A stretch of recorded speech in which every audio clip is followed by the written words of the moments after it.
Hello friends, discrete mathematics के lecture number 14 में आपका स्वागत है। इस लेक्चर में बेसिकली हम लोग डिस्कशन करने जा रहे हैं rules of inference. Rules of inference, सबसे पहला टर्म है कि इन्फेरेंस का मतलब क्या है। तो इन्फेरेंस कहता है कि deriving conclusion from given arguments. जो भी हमारे पास स्टेटमेंट हैं, डिक्लेरेटिव स्टेटमेंट्स है, प्रीमाइसेज है, हाइपोथेसिस है, उसके आधार पर कुछ कंक्लूजन निकालना।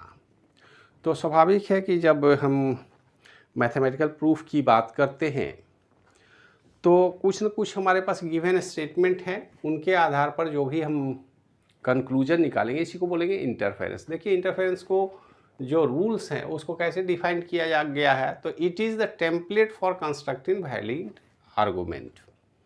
ये एक टेम्पलेट है जो ऑलरेडी गिवन है हमारे पास, जिनके आधार पर हम कुछ न कुछ कंक्लूजन निकाल सकते हैं, वैलिड आर्गूमेंट को वेरीफाई कर सकते हैं। देखिए, इसमें कुछ डिफरेंट टाइप हैं इन्फरेंस के जो डिफाइंड है। इसमें कुछ ज़्यादा करने की ज़रूरत नहीं है, आप इनको याद रखेंगे तो मैथमेटिकल सॉल्यूशन में ये बड़े मददगार होते हैं। ठीक उसी तरह जैसे अलजेब्रा में कुछ फार्मूला होते हैं, ट्रिग्नोमेट्री में कुछ फार्मूला दिए गए हैं, उस फार्मूले को अगर हम याद रखते हैं तो हमें मैथमेटिकल सॉल्यूशन निकालने में बड़ा मदद मिलता है। तो इस इन्फेरेंस को भी आप बिल्कुल ध्यान में रखेंगे। देखिए, सबसे पहला जो इन्फेरेंस है उसको हम लोग बोलते हैं मोडस पोनेंस लॉ। मोडस पोनेंस कहता क्या है, ज़रा इसको अगर गौर से देखें तो इसको ठीक से समझने के लिए हम ऐसा करते हैं कि एक ट्रूथ टेबल बना ले। अलग अलग हमारे पास वेरिएबल है, P है, Q है, ये प्रोपोजिशनल वेरिएबल है।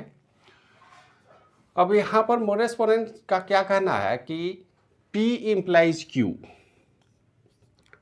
P implies Q। तो यहाँ पर दो आर्गुमेंट हैं उनके, दोनों आर्गुमेंट में सबसे पहला आर्गुमेंट क्या है, P इम्प्लाइज Q। देखिए, ये जो हाइपोथेसिस है इसको हम ट्रू मानेंगे। हमको ये मानना है कि कंप्लीट हाइपोथेसिस ट्रू है, जो भी हमारे पास प्रीमाइसेज हैं वो ट्रू हैं, और उनके आधार पर हमको कंक्लूजन निकालना है, उनको इन्फरेंस करना है। तो इन्फरेंस में यहाँ पर ऑलरेडी दिया गया है, चूँकि ये फॉर्मूले के कॉन्सेप्ट पर है जिनको आपको सिर्फ याद रखना है। इनका कहना क्या, मोडस पोनेंस लॉ जो है, रूल्स है, वो क्या कहता है कि if P and Q true. अब इसको हम ट्रू मानेंगे तो ट्रू के लिए हम पहले ये कर लेते हैं, इसको बना लेते हैं तो ज़्यादा आसान होगा। True false true, true false और ट्रू ट्रू। हम इस तरह से बना लें, ज़्यादा क्लियर कट समझ में आ जाएगी बात।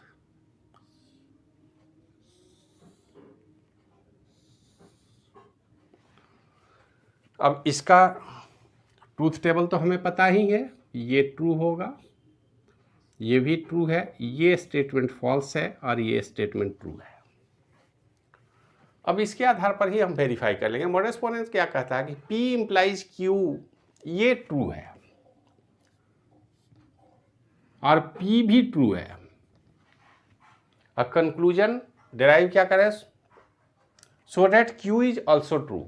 अब हमें नहीं पता, लेकिन हमें ये पता है कि P इम्प्लाइज Q ट्रू है, तो यहाँ पर तो तीन कंडीशन है ट्रू के। सेकेंड स्टेटमेंट कहता है कि P इज ऑल्सो ट्रू, तो P यहाँ पे तो फॉल्स है तो इसकी बात नहीं करेंगे हम।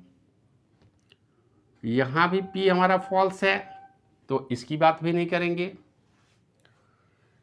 तो P इम्प्लाइज Q अगर ट्रू है और P भी ट्रू है तो Q क्या होगा, तो Q देखिए आप, यहाँ पे Q ट्रू है। अगर P इम्प्लाइज Q ट्रू है, P भी ट्रू है, तो सर्टेनली हमारा Q भी ट्रू होगा। ये फिक्स्ड है, डिफाइंड है। तो इसी को हम बोलते हैं मोडस पोनेंस। मोडस पोनेंस का कॉन्सेप्ट क्या है, अब इसको कई बार ऐसे नहीं लिख करके, देखिए हम स्टेटमेंट वाइज अगर लिखें तो हमारा क्या कहना है, इसको हम ऐसा कह सकते हैं, P इम्प्लाइज Q एंड दूसरा क्या है, एंड पी। और ये होल जो आर्गुमेंट है, प्रीमिसेस है, हाइपोथेसिस है, इम्प्लाइज क्यू। तो ये आप लिखें या और में ये लिखें, दोनों बातें बराबर हैं। इसमें कहीं कहीं कुछ कंफ्यूज करने की बात नहीं है। बुक में कई बार आपको इस तरह से लिखे मिलेंगे, तो आप समझ ले कि ये मॉडस पोनेंट रूल्स है और इनको आपको याद रखने हैं। If P and Q true, P is true, then certainly Q must be true. ये ट्रू होना ही है, हमने ट्रूथ टेबल में भी देख लिया और ये कॉन्सेप्ट रूल भी यही कहता है। इसका मतलब ये वैलिड रूल है, इसमें कोई कन्फ्यूजन की बात नहीं है। हाँ, हमें याद रखना होगा जब मैथमेटिकल प्रॉब्लम के सॉल्यूशन में जाएंगे तो कई बार हमको मॉडस पोनेंट रूल को फॉलो करना होगा। अगर ऐसा है तो इसको हमें याद रखना हो। दूसरा, मॉडस टोलेन क्या कहता है, ठीक अपोजिट कॉन्सेप्ट पर काम करता है। P इम्प्लाइज Q, अगर ये ट्रू है, इसको तो ट्रू हम मानेंगे ही, और इनका कहना है निगेशन ऑफ Q, ये ट्रू है, मतलब Q फॉल्स है। अब यहाँ पर देखिए P इम्प्लाइज Q ट्रू है, लेकिन निगेशन ऑफ Q फॉल्स है। Q फॉल्स कहाँ है, ये दो स्टेटस है हमारे पास जिसमें ये ट्रू है और Q फॉल्स है। लेकिन Q फॉल्स है तो यहाँ पर देखिए कि यहाँ पर तो P इम्प्लाइज Q भी फॉल्स है, इसलिए ये स्टेटमेंट भी नहीं है। ये सीधे तौर पर कहता है फर्स्ट स्टेटमेंट को, P इम्प्लाइज Q ट्रू है and negation of Q true कहने का मतलब Q क्या है, फॉल्स है। तो अगर ये ट्रू है, ये फॉल्स है, तो निश्चित रूप से निगेशन ऑफ Q, कंक्लूजन हमारा क्या हुआ, P मस्ट बी फॉल्स। ये भी वैलिड आर्गुमेंट है। तो मॉडस पोनेंट या मॉडस टोलेन आपको याद रखना है। यहाँ पे अब इसको भी आप इसी तरह से डिफाइन कर सकते हैं, कैसे, P implies Q first statement and negation of Q implies, अब इस पूरे को आप स्क्वायर ब्रैकेट में कर दें, इम्प्लाइज निगेशन ऑफ P। ये है मॉडस टोलेन। दोनों में थोड़ा सा अंतर है, आप इसको बिल्कुल ध्यान में रखेंगे। तीसरा कॉन्सेप्ट क्या कहता है, हाइपोथेटिकल सिलोजिज्म। हाइपोथेटिकल सिलोजिज्म क्या कहता है, P implies Q and if Q implies R then P implies R।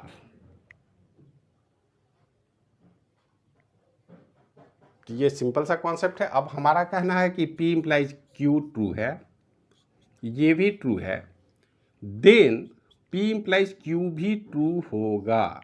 हमें नहीं पता क्या होगा, लेकिन अब इसको थोड़ा विचार करें आप। अगर ये कहता है P इम्प्लाइज Q ट्रू और यहाँ पे बोलता है Q इम्प्लाइज R ट्रू, तो बेहतर है कि हम यहाँ पर ऐसा कर लें तो ज़्यादा बेटर होगा। यहाँ पर एक और हम स्टेटमेंट लिख लें, सीधे वेरीफाई कर लें, ज़्यादा समस्या नहीं हो जो होगी हमको। यहाँ पर हमने लिखा है R, यहाँ स्मॉल है, हम कैपिटल ही ले रहे हैं, कोई बात नहीं, इसको स्मॉल भी ले लेते हैं, कोई दिक्कत नहीं है, इसको R ही लें हम। R इस अगर ऐसा हम करें Q इम्प्लाइज R, तो ये फॉल्स है तो इसको हम फॉल्स ले लें, ट्रू फॉल्स ले लें, फॉल्स ट्रू ले लें, ट्रू ट्रू हो गया और ये ट्रू फॉल्स। अब इसके आधार पर हम दे रहे हैं false false, false true, true false and true true. अब ये स्टेटमेंट क्या कहता है, P इम्प्लाइज Q, तो यहाँ पर हम P इम्प्लाइज Q बना लें और इसके बगल में एक स्टेटमेंट हम बना लें जो इंडिकेट करेगा Q implies R। P implies Q तो हमें पता है ट्रू, ये भी ट्रू होगा, ये फॉल्स है और ये ट्रू है। लेकिन Q इम्प्लाइज R को जरा गौर से देखें तो फॉल्स फॉल्स ये ट्रू होगा, ट्रू ट्रू भी ट्रू होगा, false and true. Q implies R है, ये फॉल्स है, ये ट्रू है, तो ये भी ट्रू होगा और ये ट्रू फॉल्स ही स्टेटमेंट फॉल्स होता है। ये तो हमें अच्छी तरह से पता है। अब इसको ज़रा गौर से देखें। P इम्प्लाइज Q ट्रू है और Q इम्प्लाइज R भी ट्रू है। मतलब एक स्टेटमेंट ये है हमारा, एक स्टेटमेंट ये कह रहा है, और P इम्प्लाइज Q ट्रू और Q इम्प्लाइज R ट्रू है। तो यहाँ पे ये स्टेटमेंट हमारा गलत है। अगर इस स्टेटमेंट की बात करें तो इसको हम कंसीडर नहीं कर सकते हैं, क्योंकि ये दोनों ट्रू स्टेटमेंट नहीं है। तो इनका कहना है कि अगर ये दोनों ट्रू है तो P इम्प्लाइज R भी ट्रू होगा। तो P इम्प्लाइज R हमने बनाया नहीं है, हम ऐसा करते हैं यहीं पे बगल में P इम्प्लाइज R भी बना लें। P इम्प्लाइज R ये क्या कहता है, तो P इम्प्लाइज R यहाँ पे देखेंगे false false true, false true true, true and true true, true and false false. अब कुछ कहने की बातें नहीं है, आप देख लीजिए कि P इम्प्लाइज Q अगर ट्रू है, Q इम्प्लाइज R भी ट्रू है, तो ये निश्चित रूप से हमारा ट्रू होगा। ये ट्रू ट्रू है तो ट्रू होगा। अब ये फॉल्स है तो ये स्टेटमेंट हमारे लिए वैलिड नहीं है, क्योंकि हमारा जो प्रीमिसेस है वो तो Q इम्प्लाइज R बोल रहा है, तो इसको हम कंक्लूड नहीं करेंगे। हमारे कहने का मतलब है कि ओवरऑल अगर हम देखें P इम्प्लाइज Q है, Q इम्प्लाइज R है, तो निश्चित रूप से P इम्प्लाइज R होगा। इसको ट्रांजिटिव रिलेशन भी बोलते हैं हम। तो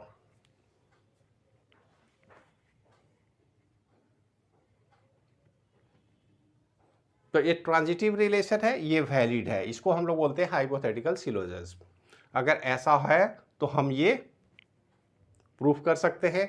इसको बुक में ऐसे आप अगर चाहें तो लिख सकते हैं, P implies Q and Q implies R finally implies P implies R।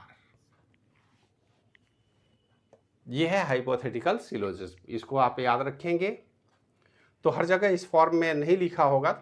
अगर ऐसा नहीं भी है तो आपको सोचने की ज़रूरत नहीं है, आप इसको आसानी से वेरीफाई कर सकते हैं। आपके पास ट्रूथ टेबल है, तो इनिशियल में अगर कोई कन्फ्यूजन हो तो आसानी से हम इसको वेरीफाई कर लेते हैं। उसके बाद डिसजंक्टिव सिलोजिज्म, एक बार अगर आप इसको ध्यान से समझ गए तो बाद में आपको लिखने और ट्रूथ टेबल की ज़रूरत नहीं है। आप इस फॉर्मूला के आधार पर ही डिराइव कर सकते हैं आसानी से कि जो इन्फरेंस है वो वैलिड है या नहीं है। तो ये इन्फरेंस वैलिड है। डिसजंक्टिव सिलोजिज्म क्या कहता है कि P और Q ये ट्रू है, लेकिन P फॉल्स है। अब जरा सा देखिए, डिसजंक्शन की बात है। अगर P फॉल्स है और Q ट्रू है तो इसका मतलब क्या हुआ? इसका आर्गुमेंट तो सीधे है कि Q मस्ट बी ट्रू। अगर और लॉजिक से आप सोचे, P और Q ट्रू है, जबकि आगे हम बोल रहे हैं P फॉल्स है, तो P फॉल्स है और ट्रू होने के लिए Q मस्ट बी ट्रू। वही बात यहां कह रहा है। तो इसको भी आप आसानी डिसजंक्टिव सिलोजिज्म को बोल रहे हैं कि P और Q and negation of P implies Q। आप इस तरह से इसको डिफाइन कर सकते हैं और इसको बोलते हैं हम डिसजंक्टिव सिलोजिज्म। एडिशन, एडिशन कुछ सोचना ही नहीं है, ये सिंपल सा स्टेटमेंट है। हमारा हाइपोथेसिस क्या है? P मतलब P इज ट्रू। अगर P ट्रू है तो P और Q क्या होगा? Q के किसी भी स्टेटमेंट से हमको कोई मतलब नहीं है। अगर P ट्रू है तो P और Q भी ट्रू है। तो एडिशन में अगर P है तो इसको हम P और Q से आसानी से रिप्लेस कर सकते हैं। इसको बोलते हैं एडिशन। ये एडिशन मतलब P इम्प्लाइज P और Q। अगर ये ट्रू है तो ये भी ट्रू है। सिंप्लीफिकेशन, इसी को अगर सिंप्लीफाई किया जाए तो ये क्या कहता है कि P एंड Q, अब जरा सा देखिए, इसको हम मानते हैं अभी ट्रू। P एंड Q अगर ट्रू है तो इसका मतलब सीधा है कि P ट्रू होगा। अगर P एंड Q फॉल्स मान ले, थोड़ी देर के लिए मान लेते हैं हम ये फॉल्स है, तो ये अगर फॉल्स है तो P भी क्या होगा, फॉल्स होगा, क्योंकि ये एंड ऑपरेशन है P एंड Q। तो स्वाभाविक है कि अगर ट्रू होना है तो दोनों में से दोनों को ट्रू होना होगा, तभी ये ट्रू होगा। अगर दोनों ही ट्रू है तो ये तो सीधे डिफाइन करता है कि P मस्ट बी ट्रू। तो इसको इस तरह से आप लिखें, या फिर इसको आप यहां अगर P and Q valid argument है तो अगर Q भी होता तो वो भी वैलिड होता, क्योंकि इस स्टेटमेंट के ट्रू होने का मतलब है कि P और Q दोनों ही ट्रू होगा। P भी ट्रू हो सकता है, Q भी हो सकता है। तो इस स्टेटमेंट को हम कैसे सेंटेंशियल फॉर्म में लिख सकते हैं, ऐसे लिखें, या हम लिखें P कंजंक्शन Q, ये क्या इंप्लाई कर रहा है, P। वैसी कंजंक्शन की बात है, कंजंक्शन क्या कहता है, इसको ऐसे आप लिखिए, दो स्टेटमेंट है हमारे पास P और Q। अगर P ट्रू है, Q ट्रू है, this statement certainly valid, P और Q दोनों ही ट्रू होगा। अगर हमने P और Q दोनों को ट्रू माना है तो P एंड Q भी ट्रू होगा। तो ये भी लिखा जा सकता है कि P and Q implies P, इसको ऐसा नहीं लिखेंगे, थोड़ा सा ध्यान रखिएगा, ये सेपरेट स्टेटमेंट है। तो P statement and Q statement implies P implies Q। इसको थोड़ा सा फ्रेश लिखा जाए ताकि समझने में कोई दिक्कत ना हो। तो यहाँ पर हम P और Q इम्प्लाइज P और Q, ये दोनों सेपरेट स्टेटमेंट है, ये हाइपोथेसिस है, ये हमारा कंक्लूजन है, ये भी वैलिड आर्गुमेंट है। नेक्स्ट रिजोल्यूशन का ऑपरेटर है, यहाँ भी P और Q। आप सोचिए कि ये अगर ट्रू है, ये ट्रू है, तो स्टेटमेंट कहना है कि Q और R मस्ट बी ट्रू। ये स्टेटमेंट कह रहा है, हम क्या करेंगे, वेरीफाई कर लेंगे P और Q। अब थोड़ी देर के लिए सोचिए कि P और Q अगर ट्रू है, P भी ट्रू हो सकता है, Q भी ट्रू हो सकता है, लेकिन अगले स्टेटमेंट में बोल रहा है कि P मस्ट बी फॉल्स। तो P फॉल्स है, इसका मतलब R क्या होगा, R मस्ट बी ट्रू होगा। तो इस स्टेटमेंट से हम अगर यहां पर ले लें P को फॉल्स, तो ये निश्चित रूप से ट्रू है, और ये फॉल्स है तो ये भी ट्रू है, तभी तो स्टेटमेंट ट्रू है। तो अगर P फॉल्स है हमारे हाइपोथेसिस में ही, तो P फॉल्स है तो P एंड Q ट्रू है, तो Q भी ट्रू है, R भी ट्रू है। अगर ये दोनों ही ट्रू हैं तो Q और R क्या होगा, ये भी ट्रू होगा। तो ये स्टेटमेंट को हम दूसरे तरीके से लिख सकते हैं, P और Q and negation of P or R implies Q और R, Q disjunction R। तो ये सारे हमारे पास इन्फेरेंस है। इन सारे इन्फेरेंस को डिफाइन किया गया है, फिक्स्ड है। तो मोडेस मोनेन, modus tollens, hypothetical syllogism, disjunctive syllogism, addition, simplification, conjunction और रिजोल्यूशन, इसको आप जरूर से याद रखेंगे। ये आपको याद रखना होगा, थोड़ी प्रैक्टिस करनी होगी। और इसको अगर आपको कोई भी कन्फ्यूजन हो तो वीडियो आप देखें, वीडियो में भी नहीं समझ में आ रही है, कोई चिंता की बात नहीं है, आपके पास हाइपोथेसिस ऑलरेडी है, कंक्लूजन भी हाँ डिफाइन किया गया है, केवल इनकी वैलिडिटी टेस्ट करनी है।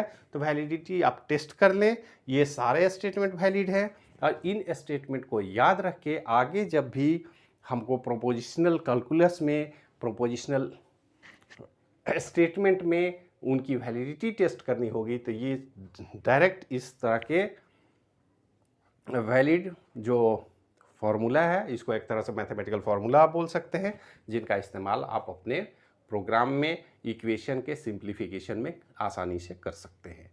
तो इस वीडियो में इतना ही, इसको हम आशा रखते हैं आप समझ गए होंगे, और थोड़ी प्रैक्टिस करनी पड़ेगी। मैथमेटिकल स्टेटमेंट है तो आपको अगर ज़्यादा दिक्कत है तो आप सीधे ट्रूथ टेबल बनाएं और इस स्टेटमेंट को बारी बारी से समझने की कोशिश करें, नोट कर लें, और जितनी जल्दी हो उसको याद करें तो आपको ज़्यादा सुविधा होगी। इस वीडियो में इतना ही, मिलते हैं फिर नेक्स्ट वीडियो में नेक्स्ट टॉपिक के साथ। तब तक के लिए धन्यवाद।